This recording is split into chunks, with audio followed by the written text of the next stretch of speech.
আজ অনেক দিন পর সৌম্যদীপ ভাই আর আমি মিলে ঠাকুরঘরটা অনেক সুন্দর করে সাজালাম। তো হ্যালো এভরিওয়ান, কেমন আছো তোমরা সবাই? আশা করি অনেক ভালো আছো, আর তোমাদের ভালোবাসায় আমিও অনেক ভালো আছি। দেখো, সকাল সকাল তোমাদের মধ্যে আবারও একটা নতুন ব্লগ নিয়ে চলে আসলাম, আবারও একটু গল্প সল্প করতে চলে আসলাম। আর এই যে দেখো, ঘুম থেকে উঠে ভালো করে মুখ টুক ধুয়ে অনেক সংসারের খুঁটিনাটি কাজ করে এই যে এখন বসে পড়েছি একটু রোদের মধ্যে সবজি কাটতে, কেননা তার আগে সংসারের আমার যা যা কাজ ছিল, বাসি কাজগুলো আজকে আমি করেছি, শেয়ার করতে পারিনি, তার জন্য অনেক অনেক সরি। যেমন ধরো, আমার সকাল সকাল উঠে যা যা কাজ হয়েছে, ঘর ঝাড় দিয়েছি, 3টে বিছনা তুলেছি, উঠোন ঝাড় দিয়েছি, ল্যাপ দিয়েছি, তারপর স্নান করে পুজো দিয়ে চাটা খেয়ে এই যে এখন এসেছি সবজি কাটতে রোদের মধ্যে। অনেক ঠান্ডা লাগছিল, কেননা সকাল সকাল স্নান করেছি, সেই কারণে রোদের মধ্যে বসেছি। তারপর দেখো, সবজি টবজি কেটে এইদিকে আমার শাশুড়ি আর আমি মিলে রান্না বসিয়ে দিয়েছি। আর দুজনে মিলে রান্না বান্না করলে খুব তাড়াতাড়ি হয়ে যায়, অনেক হেল্প করে আমার শাশুড়ি। তোমরা আমার ভিডিওর মাধ্যমে দেখতে পারবে যে কি হেল্প করে সব সময়। আমি বলছি কি, তাহলে তুমিই রান্না করতে বসে পড়ো, আমি আর রান্না করবো না। বলছে না, আমি একটু হেল্প করে দিই, এরকম করে বলছে। আমি বলছি, তুমি তো সবই করে দিচ্ছ, তাহলে তুমি রান্নাটাও করে নাও, আমি এখানে বসে থেকে কি করব? তা বলছে না না, নাও তুমি এবার করো, আর করবো না। তারপর এই যে কড়াইটা বসিয়ে দিয়েছি, এখানে আবার একটা ওই আলু আর মূলো ভাবাতে দিয়েছিলাম, তো ওটাও ঢেলে দিয়েছে। প্রথমে আলু কচু ভাবাতে দিয়েছে, ওটাও ঢেলে দিয়েছে। শাকটা ভাবাতে দিয়েছি, ওটাও ঢেলে দিয়েছে। মানে 3টেই উনি ঢেলে দিয়েছে। তারপর এদিকে আবার ভাতটা ফ্যান ঝরিয়ে দিয়েছে। তাহলে আমি কি করেছি বসে বসে? তো উনি যতক্ষণ বাড়ি থাকে, আমার রান্নার কাছে আশেপাশে যদি থাকে বাড়িতে থেকে, তো উনি আমাকে সব সময় হেল্প করে। আমার ঠাকুমাও যেমন অনেক হেল্প করে। আর এই কয়দিন ধরে না, আমার ঠাকুমা তো বাড়ি নেই, তো ঠাকুমাকে না অনেক মিস করছি। এই রান্না করতে গেলে বেশি মিস করছি, কেননা উনি আমার রান্নার কাছে থাকতো, হেল্প করে দিত।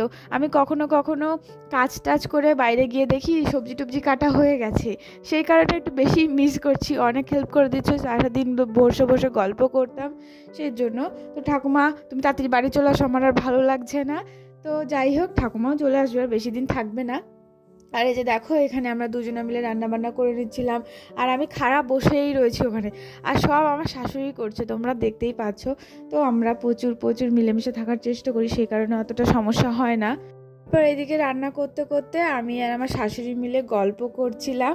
আর উনি এসে আবার বলছে কি, দাও শাকের জন্য রসুন কেটে দিই। তো রসুনগুলো আবার নিয়ে এসে ছাড়িয়ে দিচ্ছিল, কেটে না ছাড়িয়ে দিচ্ছিল। আর আমি এইদিকে একটা ওই ভাজাটা বাকি ছিল, তো সেই ভাজাটা বসিয়ে দিয়েছিলাম। ভাজা না, তরকারি বেশ বসিয়ে দিয়েছিলাম, কেননা শাক হতে একটু দেরি হয়, সেই কারণে। আচ্ছা, তোমরা বলো তো যে রান্না করতে গেলে কার কার বাড়ির শাশুড়ি মারা এইভাবে হেল্প করে দেয়, আর হাত থেকে কাজ কেড়ে কেড়ে নিয়ে হেল্প করে দেয়? তো কমেন্ট করে অবশ্যই বলো তো, আমিও দেখি আমার শাশুড়ি করে দেয় না আরও অনেকজনের শাশুড়ি এরকম করে করে দেয়। তো তোমরা প্লিজ আমাকে কমেন্ট করে জানিও। তো এই যে দেখো, কথা বলতে বলতে আমার রান্না বান্না প্রায় কমপ্লিট হয়ে গেছে, শুধু ওই শাকটা বসিয়ে রেখেছি ওই যে উনুনে। আর আজকে এক উনুনে রান্না করতে বসেছি বলে একটু দেরি হয়েছে, তাও অনেকটাই তাড়াতাড়ি হয়েছে। যদি 2 উনুনে করতাম, তাহলে আধ ঘন্টার মধ্যে মনে হয় আমার রান্নাবান্না কমপ্লিট হয়ে যেত, কেননা আজকে এত সুন্দর উনানগুলো জ্বলছিল, আর কুড়ো দিয়ে জাল দিয়েছিলাম, সেই কারণে একটু বেশি জ্বলছিল। আর এই যে যেইটুখানি কুড়ো বেঁচে গেছিলো, সেগুলো ওই গামলাটার মধ্যে তুলে থুচ্ছি, আর সব উনানে ঢুকিয়ে দেবো। আর কি সুন্দর জ্বলবে দেখো, আমি এক্ষুনি একটা পাটকাঠি নিয়ে এসে খোঁচা দেবো, দেখবা কি সুন্দর একটু আগুন ধোপড়িয়ে উঠবে, মানে এত সুন্দর করে জ্বলছিল না। ওই যে দেখো, এবার একটু হালকা করে টাচ করলে এই যে আগুনটা কি সুন্দর হয়ে উঠলো। আর ওইদিকে আমার শাশুড়ি মা খেতে বসে পড়েছিল, আমাদের যেহেতু খুব খিদে লেগে গেছিলো তার জন্য। আর অনেকক্ষণ মানে সকাল থেকে আমরা খাওয়া দাওয়া করিনি, গরম ভাত খাওয়ার আশায় আমরা আর খাওয়া দাওয়াই করিনি সকালবেলা। আমরা বলছি তাহলে একবারে রান্নাটা হোক, তারপরে খাবো। তারপরে সেই ভাত খেয়েছি 11টার দিকে, আর 11টার মধ্যে আমাদের রান্নাবান্না সব কমপ্লিট হয়ে গেছে। আর এদিকে সৌম্য ভাই আর আমি একটু বসে বসে গল্প করছিলাম। ও বলছিল, বৌদি এই ঘটের মধ্যে পয়সা ফেলো না, 60 টাকা। তো আমি বলছি ঠিক আছে, তাহলে চল দোকান থেকে নিয়ে আসি। 5 টাকা হাতে দিয়ে বলছি কি 60 টাকা ফেলবো, 5 টাকা কেন দিয়েছো? আমি বলছি ভাই এখন নেই, পরে ফেলিস। বলে কি ঠিক আছে চলো তাহলে। তারপরে যে বাড়ি এসে ঘটের মধ্যে টাকা ফেলবে, তার জন্য প্রথমে তো দোকানে গেছি আমরা, এই যে চলে যাচ্ছি দোকান থেকে, এই যে পয়সা নিয়ে এসে ও ঘট নিয়ে দাঁড়িয়ে রয়েছে, বলছে বৌদি ফেললাম ফেললাম ফেললাম, যেতে যেতে দেখি ফেলা হয়ে গেছে। আমি বলি ফেলে দিলি? বলছি কি হ্যাঁ। তারপরে ও আবার লজ্জা পেয়ে গেল। আর এখানে দেখছি ওই পাশের বাড়িতে গান হচ্ছিলো, তো ওর নাচের স্টেপটা দেখো, আমার নাচটা ইগনোর করো। তো ওর সাথে একটু এনজয় করছিলাম। আর ও আসলে আমার মন টন খুব ভালো হয়ে যায়, আমি যেন মানে কি বলবো, খুব ভালো লাগে। আমি সারাদিন একা একা ফিল করি, কিন্তু ও আসলে আমার খুব ভালো লাগে। সেই কারণে ওকে আমি মাঝে মাঝে ডেকে নিয়ে আসি, ভাই আয় না এখানে একটু গল্প কর। তারপর আমার কার্তিকের পুতুলটা ও নিয়ে খেলা করছিল অনেকক্ষণ ধরে। ওই পুতুলটা নিয়ে বারবার খেলা করতে করতে বলছে কি পুতুলের স্যান্ডেলটা দাও। তো অনেক মিষ্টির মিষ্টির কথা বলে ও, ওর সাথে কথা যে বলবে সে পাগল হয়ে যাবে। ওর কথা বলার ধরনগুলো, ওর চলাফেরা, ওর ব্যবহার খুব মিষ্টি, খুব সুন্দর। ও খুব ভালো একটা ছেলে, গুড বয় এক কথায় বলে। তো ওর সাথে কথা বলতে আমার খুব ভালো লাগে। তো ওর সাথে মিলেমিশে আজকে সব কাজগুলো করেছি। ও আমাকে অনেক হেল্প করেছে, মানে আমার কাজের প্রতি কোনো বিরক্ত লাগেনি। ওর সাথে গল্প করতে করতে কখন যে আমার কাজগুলো সারা হয়ে গেছে আমি বুঝতেই পারিনি। আর এইদিকে ভালো করে সব পরিষ্কার করে নিচ্ছি। আর দেখতে পাচ্ছ আমার খাটের তলাটার অবস্থা কি ঠাকুর ঘরে, মানে ইদানিং 2-3 মাস ধরে না আমি ঠিক করে না এখানটা হাত দিইনি, সেই কারণে এরকম অবস্থা হয়ে গেছে। মানে প্রায় 2 মাস ধরে এখানটা আমি হাতই দিইনি ঠিক করে, এর জন্য এই অবস্থা হয়েছে। আজ করব কাজ করব এরকম করতে করতে এরকম সমস্যা হয়ে গেছে। আমি এখন ভাবছি কি পুরো চৌকির তলাটা ভালো করে পরিষ্কার করে রেখে দেবো, ফাঁকা করে রেখে দেবো, যেন কোনো পোকামাকড় না ঢুকে বাসা করতে পারে। সেই কারণে এই যে এখানে এই বস্তার মধ্যে আমাদের যত বাসনপত্র রয়েছে, ঠাকুরের নিরামিষ বাসনপত্র, সেগুলো ভরে ধুয়ে দিচ্ছি। উপরে সানসেটেও জায়গা আছে, কিন্তু এখন আর ওখানে উঠতে ইচ্ছা করছে না, সেই কারণে এখানেই ধুয়ে দিচ্ছি। আর এখানে ধুয়ে দিলে অতটা সমস্যা হবে না, যেহেতু এটা ঠাকুর ঘরের, সেই কারণে। ওই যে দেখতে পাচ্ছ ও আমার সাথে অনেকক্ষণ ধরে খেলা করছে, একবার উপরে উঠছে একবার নামছে, হিন্দি কথা বলছে। ও আমাকে হিন্দি কথা শিখিয়ে পর্যন্ত দিচ্ছে, আমিও শিখে নিচ্ছি, ও শিখে নিচ্ছে। তারপরে এই যে এইদিকে ভালো করে খাটের তলা থেকে সব বের করে নিয়ে ঢুকিয়ে দিচ্ছি খাটের তলার মধ্যে যা যা আছে। আর ও আমাকে এসে বলছে বৌদি এটা কি ঠাকুর, বৌদি ওটা কি ঠাকুর। আর এই দেখো ওই পুতুলটা বের করে নিয়ে এসে বলছে বের করে দাও। আর দেখেছো কিরকম একটা ডান্স দিয়ে দিল, খুব খুশি হয়ে গেছে পুতুলটা বের করে দিয়েছি বলে। তো এই যে এখানেও 20 টাকার নোটটা বের করলো পুতুলের কাছ থেকে, একটু ওই পা দিয়ে করে ছিঁড়ে ফেলেছে, বলছে কি যা বৌদি পয়সাটা তো ছিঁড়ে গেল। তো আমার এই যে দাদু এসছে, আমি বলছি দেখো দাদু 20 টাকার নোট ছিঁড়ে ফেলেছে। তো দাদুও বিশ্বাস করে ফেলেছে যে হ্যাঁ এটা সত্যিকারের নোট। আর ও মানে প্রথমে ভয় পেয়ে গেছে, আমি বলছি না রে ভাই এটা এমনি নোট, কিছু হবে না, আয় আয়। তারপরে ও এদিকে আমার সাথে লাফালাফি করে খেলা করছিল, তারপরে পুতুলটা দিয়ে আমাকে মারছিল, তো আমিও পুতুলটাকে মারছিলাম। ও আমরা এরকম এনজয় করি, ও যদি আমার সাথে থাকে আমরা এরকম খেলাধুলা করি, এর জন্যই তো ও আমার কাছে আরও এরকম আসতে পছন্দ করে। যেমন আজকে সকালবেলা ওর বৌদি বলছে কি সোমর বৌদি সোমকে জাদু করেছে, কালা জাদু করেছে। তো কালা জাদুর বলতে কিছুই না, এটাই হচ্ছে আমাদের আসল কারণ। আমরা প্রচুর খেলাধুলা করি, ওর সাথে আমি খুব খেলাধুলা করি, ওকে টাইম দিই, সেই কারণে ও আমার কাছে আসতে পছন্দ করে। এরকম কোনো ব্যাপারই না কাকিমা। তো যাই হোক, এই দেখো খাটের তলা থেকে সব পরিষ্কার পরিচ্ছন্ন করে বের করে দিচ্ছি। আর বেশি নোংরা ছিল না, জাস্ট বড় বড় কটা টিন কাগজ ছিল, সেই জন্য এত নোংরা লাগছিল।